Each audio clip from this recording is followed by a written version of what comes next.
Assalamualaikum warahmatullahi wabarakatuh. Alhamdulillahi rabbil alamin.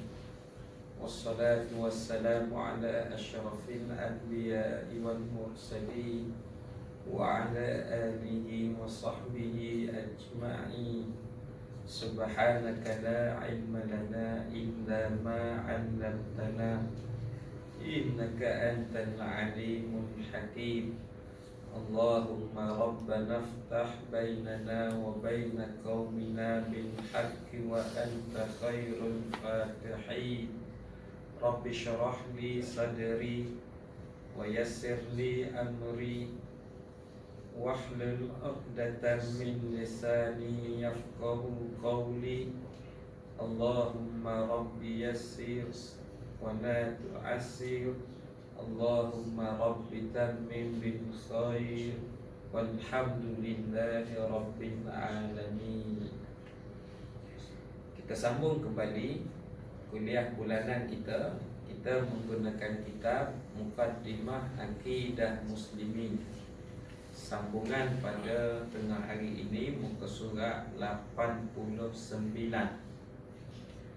Atas sekali kita masih lagi di dalam sambungan huraian bab yang menceritakan perkara-perkara yang membatalkan syahadah, membatalkan dua kalimah syahadah kita. Dalam pengajian yang lepas kita sudah menceritakan bila batal dua kalimah syahadah ini, maka syahadah penyaksian seseorang itu tidak sah. Jadi dia wajib untuk melafazkan semula dua kalimah syahadah ini.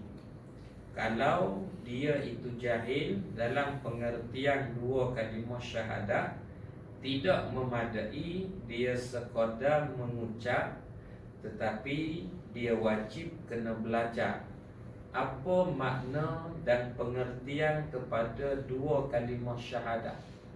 Apa tuntutan dua kalimah syahadah, supaya lepas daripada itu dia boleh jaga dua kalimah syahadah dia supaya tidak terbatal.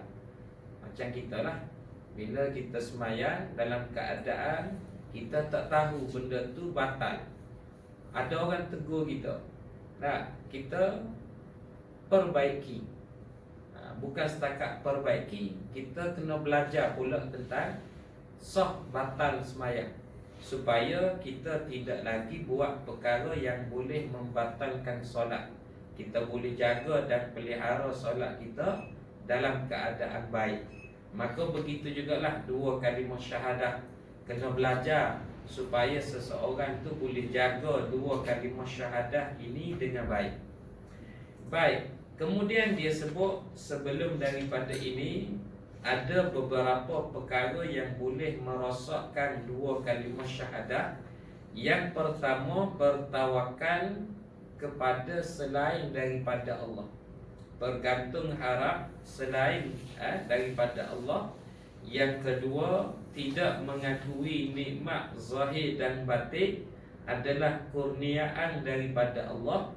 Kemudian yang ketiga yang kita akan sambung kembali pada tengah hari ini, beramal kerana yang lain daripada Allah. Beramal kerana yang lain daripada Allah ini dia jatuh kepada beberapa huraian. Yang pertama, kalau seseorang itu buat satu benda. Satu benda ni makna berkait dengan ibadat lah. Dan dalam hidup manusia ni, apa yang dia buat semua ibadat. Tak jadi ibadat kalau dia tidak niat sahaja. Dan tidak jadi ibadat kalau dia buat tak ikut sebagaimana yang diajar oleh Nabi. Syarat nak jadikan satu benda itu ibadat dua. Pertama, buat itu kerana Allah, kena ada niat. Macam contoh, kita datang bekerja cari rezeki, niat kena ada niat. Niatnya kerana apa? Kerana nak tanggung nafkah keluarga. Maka kerja kita jadi ibadat. Kalau tidak ada niat, tak jadi ibadat. Dia hanya kosong je lah, pahala tak dapat. Duit gaji dapatlah. Pasal duit gaji antara kita dengan bos. Kita datang kerja hari-hari 8 pagi 5 petang, 8 pagi 5 petang, kerja pun tak ponteng apa, hujung bulan dapatlah gaji. Tapi pahala dapat tak? Tak dapatlah pahala pasal tidak niat. Jadi niat. Kenapa? Kerana Nabi sebut hadis dalam peristiwa hijrah, kita dengar kan baru je sambung makna hijrah. Nabi kata innamal a'malu bin niyyat wa innamal likulli imri'in ma nawa, al hadis. Sesungguhnya setiap satu amalan itu berdasar pada niat. Yang kedua, mesti kena ikut sebagaimana yang Rasulullah ajar. Makna buat satu benda nak boleh jadi ibadat tu, jangan ada unsur haram dan sebagainya. Bekerja dapat pahala kalau cari rezeki halal. Tapi kalau bekerja jual benda haram, jual dada, Nabi tak ajar macam tu. Jadi tak dapat pahala walaupun dia kerja. Walaupun dia niat, saya niat jual dadah ni kerana Allah, tak boleh. Pasal tak lepas syarat yang kedua, ikut hak Nabi ajar. Semayang rajin semayang subuh 8 rakaat, dia tibai semayang subuh. Saya semayang subuh 8 rakaat ni kerana Allah, tak boleh. Dah. Pasal kerana Allah tu dah betul dah. Yang kedua tu, tak ikut sebagaimana yang diajar oleh Nabi. Jadi apa yang kita buat ni, dia panggil ibadat. Kemudian kalau kita buat, kita beramal kepada selain Allah, yang pertama, dia tak jatuh kepada syirik, tapi dia bawa kepada batal pahala amalan. Contohnya, kalau kita macam kita ni, kita akidah. Contohnya, kalau kita tengok dalam kitab tasawuf, kita akan belajar bab penyakit hati. Antara penyakit hati yang boleh membatalkan pahala amalan adalah riak.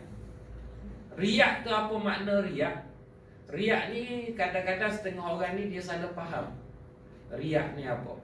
Riak ni maknanya dia kata riak ni makna orang tu buat amalan, dia rasa hebat dengan amalan diri dia sendiri. Tak, tu bukan riak. Itu ujub.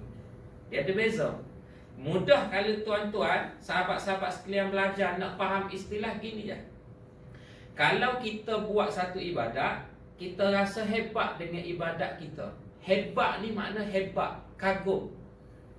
Orang Melayu panggil ajaib. Ajaib sungguh dia. Dah. Mekah pun ada, sini pun ada. Duk tengah mengajar pun ada, duk kat Mekah pun ada nampak ustaz. Ajaib sungguh. Ajaib ni makna takjub, kagum. Jadi ajaib, orang Melayu je panggil ajaib. Sebenarnya dia bukan dengan hamzah, dia dengan ain. Jadi ajaib, orang Melayu panggil ajaib. Bahasa Arab dia panggil ujub. Ajaib juga, tapi dekat-dekat tu ujub. Ujub maknanya orang yang buat ibadat, dia rasa kagum dengan diri dia sendiri. Tak ada orang boleh buat macam aku buat ni. Aku berzikir sehari 10,000. Orang lain tak. Rasa orang lain 10 kali kot. Tu kan. Namun dia ujub. Tapi kalau buat ibadat, nak suruh orang tengok, dia panggil riak. Kerana riak daripada kalimah ro'a. Riak, ro'a. Ujub, ajaib tadi. Jadi ingat gitu je, ingat gitu tak tukarlah. Pasal saya biasa dengar orang kata dia buat ibadat tu riak dia tu. Pasal apa? Dia rasa hebat dengan diri dia sendiri. Itu bukan riak, itu ujub. Jadi kena beza. Hasad apa? Ujub apa? Riak apa? Kena beza. Jadi buat satu ibadat kerana nak suruh orang tengok, namanya riak. Riak ini buat itu bukan kerana Allah, tapi buat kerana nak tunjuk kepada orang lain. Apa tanda orang riak? Dalam kitab tasawuf ada senaraikan tanda orang riak ni macam mana. Salah satunya orang yang kalau buat amalan dia nak tunjuk pada orang adalah kalau dia buat amalan tu depan orang, dia akan lebih energi, lebih semangat, tenaga tu lebih khusyuk. Kenapa dia semayang? Pasal ada orang. Tapi kalau tidak ada orang, lembek, tak ada tenaga, malas. Bunyi je pintu terbuka, orang masuk, kau segar balik. Itu tanda orang riak lah tu. Kalau kita semayang, kita baca Quran ke, kita berzikir ke, Ada orang, tak ada orang sama, insya-Allah Allah jaga kita daripada riak. Tapi kadang-kadang kita orang awam ni mari juga perasaan tu. Tak, tu keluar daripada masjid kebetulan tabung sedekahnya duduk kat pintu kat luar. Kita buat keluar ada duit dalam poket nak sedekah, nak bubuh duit, nak infak, nak derma ni. Masa kita nak sedekah, nak infak, nak derma, nampak orang kat belakang kita pula keluar dah pula. Ni kalau aku sedekah ni orang nampak kan. Setan pun main kaca dalam hati. Jangan bubuh lah, nanti takut riak kan, dia kata. Kita nak bubuh dah, setan mari bisik, jangan bubuh lah weh, dia kata. Nah, kan kalau bubuh kan jadi riak. Bila riak, tak ada amal, tak ada pahala. Kata ulama, pada saat dan ketika itu, iaitu saat mana? Saat ketika mana kita nak buat benda baik. Bukan tak buat ni. Ini waktu ketika mana sedang nak buat, tengah nak buat. Masa tengah nak buat tu, setan mari bisik, jangan buatlah, pasal orang duk tengok tu jadi riak. Kata ulama apa? Ulama ajar pada kita supaya tahu macam mana nak tangkis godaan syaitan. Ulama kata waktu tu teruskan buat juga. Selepas daripada buat, beristighfar pada Allah supaya Allah terima amal baik dan Allah jauh daripada riak. Itu lebih baik berbanding masa kita buat keluar ada duit nak bubuh. Orang setan, orang lain ada, setan kata jangan tu, jadi riak kan, buat masuk balik duit. Buat masuk balik. Bila kita buat masuk balik, kita tak dapat pahala sedekah, confirm dah tak dapat. Tapi hak sedekah yang pertama tadi dalam dua, boleh jadi dapat, boleh jadi tak dapat. Tak dapat kalau riak, dapat kalau kerana Allah. Maka ulama kata lepas sedekah tu lazimi lepas pada tu dengan istighfar. Pasal orang awam ni memang tak boleh lari niat dia. Mesti ada semua setan duk bisik. Mengajar kuliah biar sedap sikit weh, lama orang puji kita ceramah pandai. Gitu.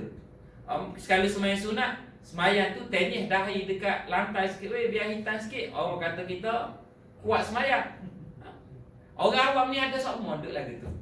Itulah keadaan. Jadi kita macam mana kita nak buat benda tu? Abaikan suara tu, buat sahaja benda baik, kemudian beristighfar pada Allah. Minta Allah jaga kita daripada riak dan minta Allah terima amalan kita. Kerana takut bila riak, pahala amalan terbatal. Tetapi satu lagi dia hurai dalam kitab kita ni, beramal kerana yang lain daripada Allah. Maknanya buat sesuatu bukan kerana Allah dan meletakkan sesuatu ini lebih tinggi daripada Allah. Itu boleh bawa kepada rosak akidah. Contohnya, kita mengangkat suami kita lebih besar daripada hukum hakam Allah. Tak boleh. Kita meletakkan pemimpin lebih besar daripada hukum hakam Allah. Tak boleh. Itu keadaan. Baik. Maka dia sambung kat sini. Beramal di atas dasar kebangsaan. Setengah daripada perkara yang boleh menyebabkan berlaku syirik adalah seseorang itu beramal di atas dasar kebangsaan, ataupun dia panggil nasionalisme, ataupun beramal berdasarkan kepada perkauman. Beramal di atas dasar kebangsaan ataupun disebut nasionalisme atau perkauman. Apa makna dia?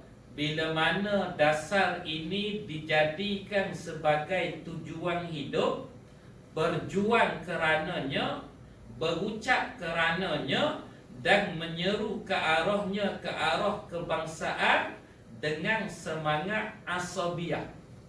Asabiah ni maknanya maknanya perkauman, sehingga menganiaya dan menzalimi hak-hak kaum-kaum yang bangsa-bangsa yang lain. Sedangkan Islam menyebutkan manusia ini tak kira bangsa apa, tarahnya sama. Dalil kat mana? Nabi sebut dalam hadis. Nabi kata kamu kena taat kepada pemimpin kamu walaupun pemimpin kamu ni daripada abdun habsyiyun. Walaupun pemimpin kamu ni hamba abdi daripada kalangan Habasyi. Habasyi maknanya Habsyah tu maknanya orang kulit hitam bangsa Afrika hari ni. Dah lah bertara hamba. Kemudian kulit hitam lagi. Kulit hitam, kulit putih ni siapa ke zaman moden hari ni? Ni jadi isu. Tuan-tuan tak dengar cerita dekat US baru-baru ni? Masih dalam tempoh Covid, kan?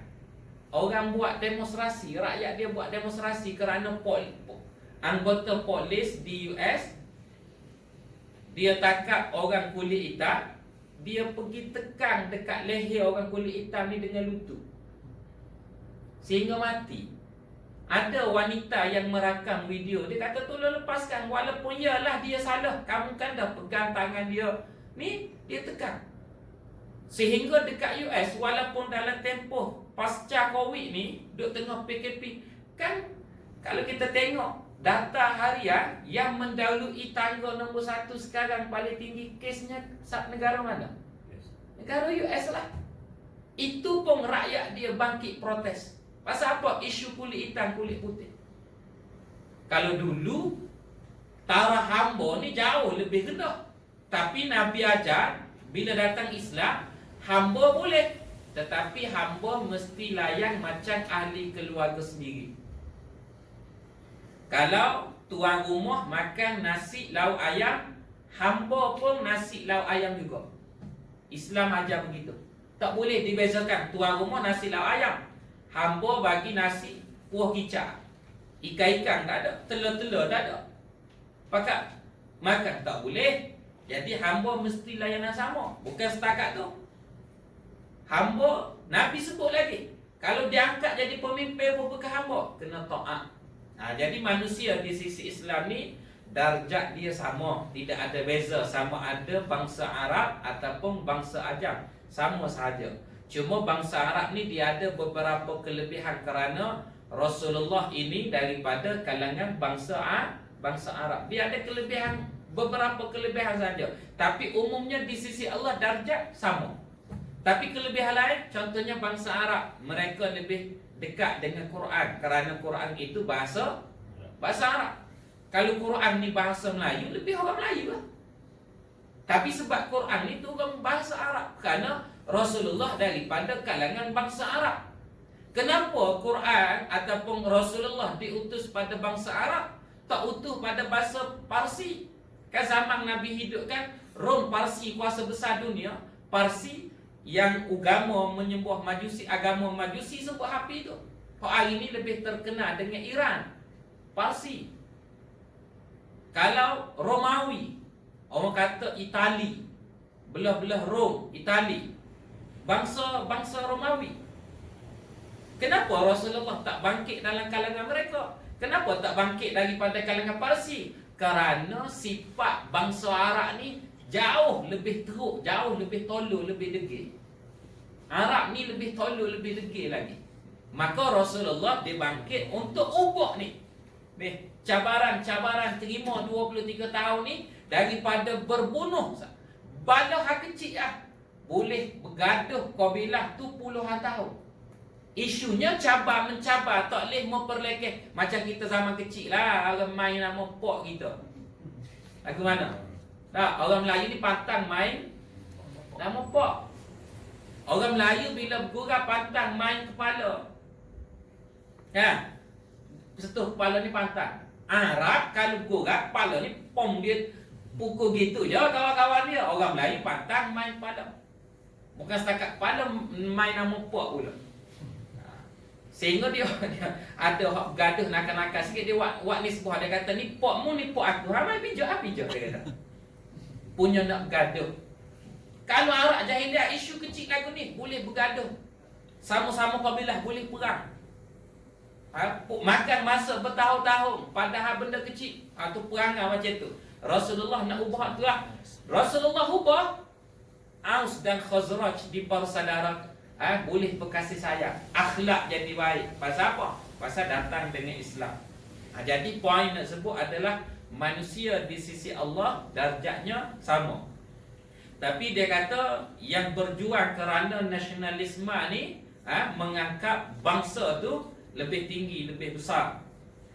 maka pegangan dan amalan itu dianggap syirik dan membatalkan dua kalimah syahadah, kerana Allah Ta'ala memerintahkan supaya kita beramal kerananya, kerana Allah, bukan beramal kerana kebangsaan. Dalilnya di mana? Dalilnya dalam sembahyang kita, doa iftitah. Sesungguhnya solat aku, ibadah aku, wa mahyaya, segala aktiviti hidup aku, lillahi rabbil alamin. Maka kerana Allah memerintahkan supaya kita beramal kerananya, berjihad kerananya, berjuang kerananya. Apabila kita melakukan itu semua kerana bangsa kita semata-mata, kalau kita buat segala benda tu kerana bangsa kita, orang Melayu kerana junjung bangsa. Ini jangan salah faham, dia tak sama dengan konsep kasih dan sayang kepada bangsa sendiri. Itu lain. Itu kasih dan sayang pada bangsa sendiri tidak ada masalah. Orang Melayu sayang pada bangsa Melayu, sehingga ada dalam kalangan orang Melayu yang dia berjuang kerana dia nak angkat martabat bangsa Melayu. Biasanya hak jenis kes berjuang macam ni, orang terlibat dalam bisnes lah. Tak? Usahawan-usahawan hak dah jadi jutawan-jutawan hebat tu, dia reda buat program, seminar ke demi nak bantu orang Melayu. Itu kerana sayang, kasih kepada bangsa, tak ada masalah. Itu orang panggil norma manusia, dia kasih dan sayang kepada benda yang menjadi milik dia. Macam saya orang Kelantan, saya sayang pada negeri Kelantan. Tapi janganlah sayang dari sudut kenegerian itu sehingga menganggap orang negeri lain ni lebih jelek, lebih hina, lebih rendah martabat. Tak. Tapi sayang pada Kelantan, sayang. Orang Selangor sayang pada orang Selangor biasa tak sebut dia duduk Selangor. Biasa dia tanya orang mana, orang Kajang dia kata. Tak. Orang bagi tahu cerita lah, orang Selangor ni dia tak sebut, orang tanya awak asal mana, dia tak kata asal Selangor. Awak asal mana? Saya asal Gombak, saya asal Kajang, saya asal Petaling Jaya. Orang Kelantan, awak asal mana? Saya asal Kelantan. Dia tak sebut saya asal Bancuk, asal Kota Baru, asal Macang, asal Tanah Merah. Itu beza. Jadi sayang pada bangsa sendiri itu tak ada masalah. Yang menjadi masalah kat sini mengangkat bangsa melebihi daripada syariat Allah, sehingga menganggap selain daripada bangsa dia tu rendah belakang. Antara yang mengangkat bangsa dia tinggi, bangsa lain rendah, antaranya bangsa apa? Bangsa Yahudi.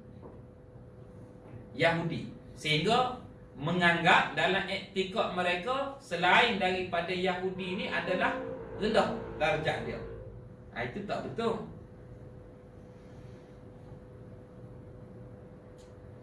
Apabila kita melakukan itu semua kerana bangsa kita semata-mata adalah batil. Boleh jadi kadang-kadang kita menentang mereka kalau mereka kafir. Seseorang Muslim itu tidak menilai sesuatu tindakan menurut kepentingan kaumnya sahaja. Kita tak boleh nak letak dari sudut kebangsaan bangsa kita sahaja, tetapi mestilah menurut apa yang diperintahkan oleh Allah. Kena angkat syariat Allah dulu, hak nombor satu. Bila kita angkat syariat Allah, bangsa-bangsa yang berada di bawah tu akan otomatik terpelihara. Dalam bahasa mudahnya beginilah, dalam bahasa mudah, contoh sahaja. Tapi dari sudut prinsip asasnya tak salah sayang pada bangsa sendiri. Ini saya buat contoh sahaja. Kita orang Melayu, bila kita sebut hidup Melayu, kita sebut hidup Melayu, Cina akan marah, India akan marah. Pasal Cina, India akan kata, apa Melayu je nak hidup, kami tak hidup. Contoh, Cina kata hidup Cina, Melayu akan marah, India akan marah. Tapi bila sebut hidup Islam, Melayu Islam pun boleh, Cina Islam pun boleh, India Islam pun boleh. Pasal apa? Pasal hidup Islam. Bila letak hidup Islam, Cina Islam tak marah. Pasal agama letak agama. India Islam tak marah, Melayu Islam tak marah. Itu point nak suruh nak suruh dari suruh. Tapi tak salahlah hak kata hidup Melayu tu kerana sayang kasih pada bangsa tu, tak ada masalah. Cuma nak buat contoh pada tuan-tuan dari segi kalau semata-mata mengangkat bangsa sahaja. Itu yang pertama. Yang kedua, kita tanya soalan. Kalau orang tu mengangkat bangsa sahaja hebat, kita nak tanya berapa nilai bangsa ni pada hari akhirat. Kita orang Melayu kan, saya nak tanya kawan sahabat-sahabat kita semua, berapa nilai bangsa Melayu pada hari akhirat? Boleh bagi tahu harga tak pada saya? Ada nilai ke tidak? Bangkit daripada kubur, malaikat tanya, bangsa ke apa? Saya bangsa Melayu. Bangsa Melayu kena masuk syurga dulu lah. Ada nilai ke lagu tu? Tak ada. Yang ada nilai pada hari akhirat adalah kita bangkit sebagai Muslim yang bawa hati yang sejahtera. Dalil pada mana hari Jumaat dia dengar semua kan? Ya ayyuhallazina amanu taqullaha haqqa tuqatih wa la tamutunna wa antum muslimun. Jangan kamu mati kecuali kamu mati dalam keadaan kamu tu Muslim. Dia mati, dia India, tapi India Muslim, ada nilai hari akhirat. Dia Cina, tapi Cina Islam, ada nilai hari akhirat. Dia Melayu, tapi Melayu Islam, ada nilai hari akhirat. Dia Mak Saleh Islam, ada nilai hari akhirat. Dia orang asli Islam, ada nilai hari akhirat. Tak kira bangsa ke apa. Dia Afrika Islam, ada nilai hari akhirat. Tapi kalau tidak ada Islam, bangkit bangsa apa? Saya daripada Somalia, pom sebutin. Tak kira Somalia ke Malaysia ke apa. Sebab Maliki Yaumiddin, hari ini hanya agama sahaja yang bernilai pada hari akhirat. Bangsa tak ada nilai. Tapi kita tak boleh nak tolak sebab menjadi bangsa ini bukan pilihan. Tak ada hak pilih tengah hari ini jadi bangsa Melayu. Tak ada. Beranak-beranak tubik jadi orang Melayu dah. Macam saya ni jadi orang Melayu, walaupun orang kata muka irah-irah hitam ke apa tu dia panggil. Jadi orang Melayu bukan pilihan. Lahir di Kelantan bukan pilihan. Kalau boleh pilih lah. Bangsa boleh pilih, anak siapa boleh pilih, lahir mana boleh pilih, nak lahir mana. Baik lahir Mekah, Tanah Suci. Baik jadi kaum kerabat ayah kita ni, kerabat diraja, senang, tak payah nak susah dah. Tak ada anak mai kerja dekat Kelang Tawar ni, makan harta pok pun tak habis.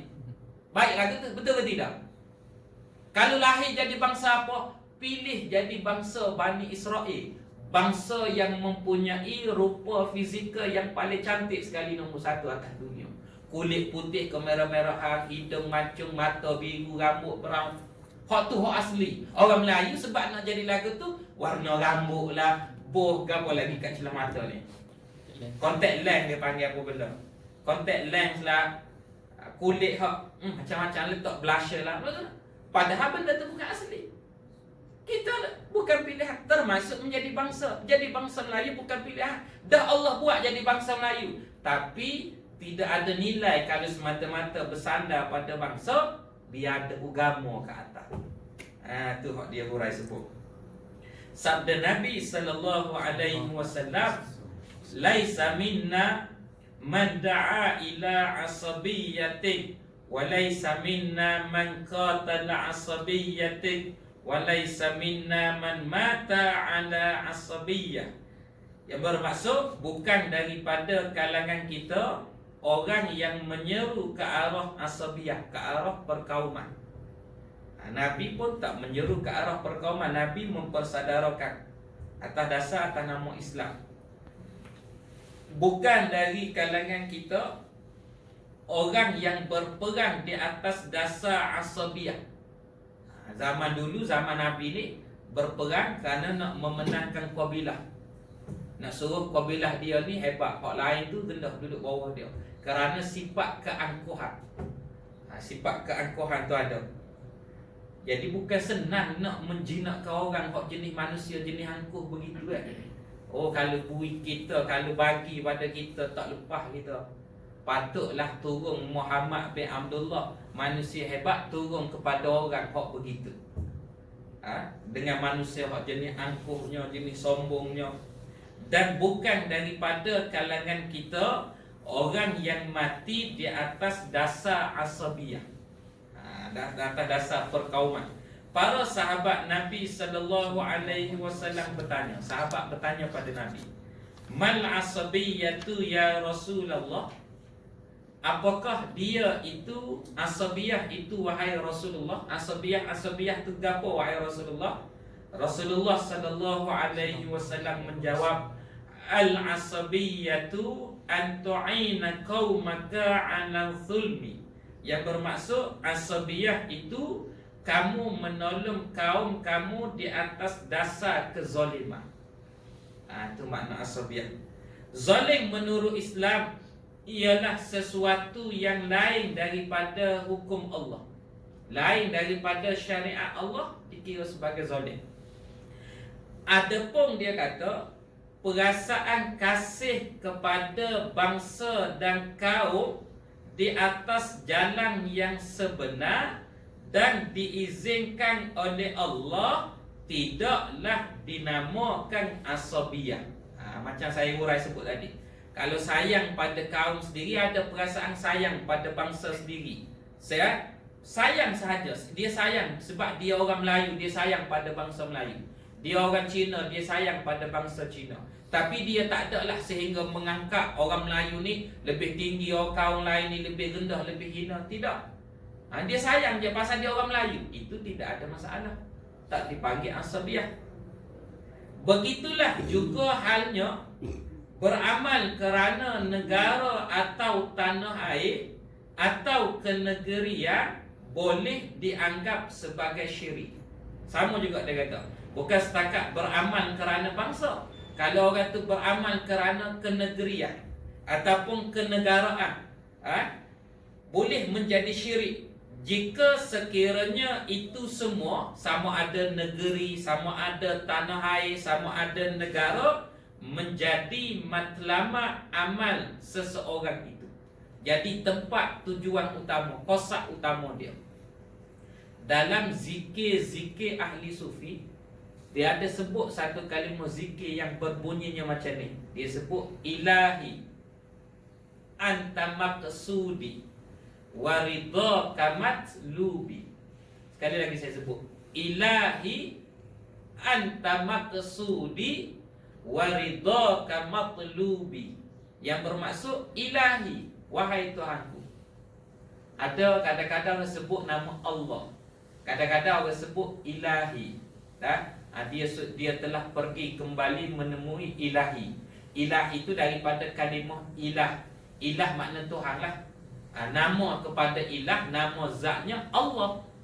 Allah ni adalah ilah. Ilah ni ilah, benda yang kita puja, yang kita sembah. Sebab tu kita sebut la ilaha illallah. Tidak ada ilah kecuali Allah. Ilah hanya Allah sahaja. Lain pada Allah tidak ada ilah. Jadi kita sebut ya ilahi, wahai yang menjadi sembahaku. Ilahi anta maqsudi, kamulah yang menjadi matlamat kami.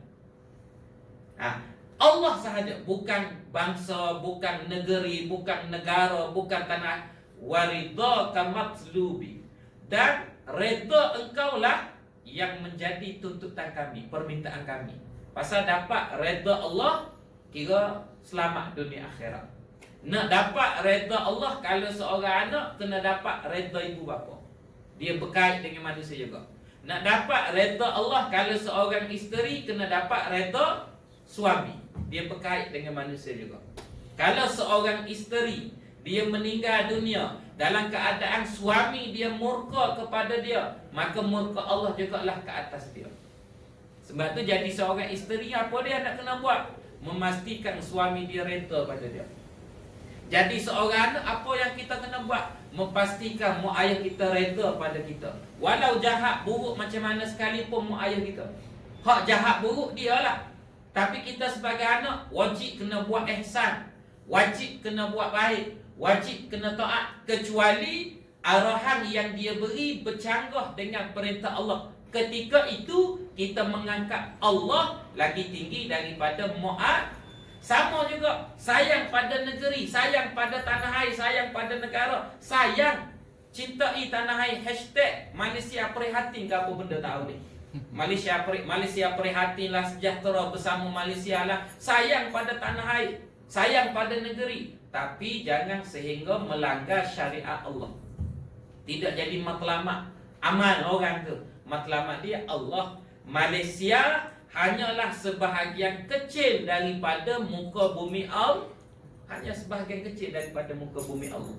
Banyak lagi muka bumi Allah. Tapi sebab kita lahir di Malaysia, kita bertuah, kita beruntung. Bila kita ada kelapangan rezeki, kita pusing pula tengok negara luar, tengok negara-negara Islam lain. Kita pergi ke Mesir, kita pergi ke Qatar, kita pergi ke Saudi, kita pergi Uzbekistan, kita pergi Bosnia, kita pergi Indonesia, kita pergi ke Brunei. Kita akan rasa bertuah aku duduk di Malaysia. Walaupun ada sedikit sebanyak isu politik, isu ekonomi, gedebuk, tapi kita automatik kita rasa seronok bertuah. Pasal apa? Malaysia nak beramal dari sudut praktikal amalan Islamnya mudah compare dengan negara-negara lain. Negara-negara lain, Bosnia negara Islam, tapi sebab dia dijajah oleh Serbia, menyebabkan dia orang ni ada unsur-unsur sekular sikit. Anak-anak muda keluar dengan gadis-gadis dengan bebas minum arak. Uzbekistan arak bebas. Orang kita tak boleh arak. Tengok arak, oi tak boleh. Bukan kata arak, babi tak boleh juga. Tengok babi, oh beli gelemak babi. Hari itu lemak babi apa nama ni? Disita. Kerana nak buat ada nak buat biskut apa benda. Bila tengok jenama Oreo, bila dia cek-cek, tapi bukan biskut lah, dia berkait dengan bijirin ke apa. Boleh cek maklumat tu. Tapi maknanya isu-isu seumpama dengan tu, kita akan rasa lebih beruntung, lebih bersyukur. Kerana apa? Kerana lahir di Malaysia. Gitu. Kerana seseorang Muslim itu tidak berhubung dengan tanah airnya hanyalah menurut makna penyerahan diri kepada Allah. Dia beramal untuk kepentingan tanah air dan penduduknya kerana Allah. Dia buat kan kerana Allah. Walaupun kepentingan itu untuk tanah air dia sendiri, untuk rakyat dia sendiri. Adapun jika negara atau tanah air menjadi kiblat amal dan tidak lagi kerana Allah, maka itulah dia amalan yang dianggap syirik. Dan Allah Ta'ala mencela kaum yang bergantung dengan tanah airnya semata-mata. Bumi dia subur, dia hanya bergantung kepada tanah air dia, sehingga lupa pada Allah. Allah Ta'ala mencela. Mesir hebat dengan sungai Nil, bangga dengan sungai Nil sehingga lupa Allah. Tak boleh. Pasal siapa hak orang air ngalir tu? Qul ara'aytum in asbaha ma'ukum ghawra faman ya'tikum bima'in ma'i. Hujung surah Al-Mulk ayat yang ke-30. Katakanlah wahai Muhammad, siapa yang boleh bawa datang pada manusia air yang senantiasa mengalir? Disebabkan badan manusia ni hampir 70% air, kita akan lebih besar mudarat kalau tidak ada air berbanding dengan tidak ada makanan. Jangan bohonglah. Manusia jangan belagaklah. Manusia kalau tidak ada air akan payah dalam hidup. Quran tanya, siapa yang boleh buat datang air terus menerus pada manusia? Jadi manusia nak bangga dengan kelebihan-kelebihan itu sehingga manusia lupa pada Allah. Maka Allah Ta'ala mencela dalam ayat Quran ini sebagaimana firman-Nya, walau anna katabna alaihim an iqtulu anfusakum aw ikhruju min diyarikum ma fa'aluhu illa qalilum minhum walau annahum fa'alu ma yu'adzuna bih lakana khairan lahum wa asyadda tasbita. Yang bermaksud, dan jika kami wajibkan atas mereka, bunuhlah diri-diri kamu atau keluarlah dari kampung-kampung kamu, nescaya mereka tidak akan melakukannya kecuali sedikit di kalangan mereka. Padahal jika mereka kerjakan apa yang mereka dinasihatkan, nescaya terlebih baik bagi mereka dan terlebih tetap. Surah An-Nisa ayat 66.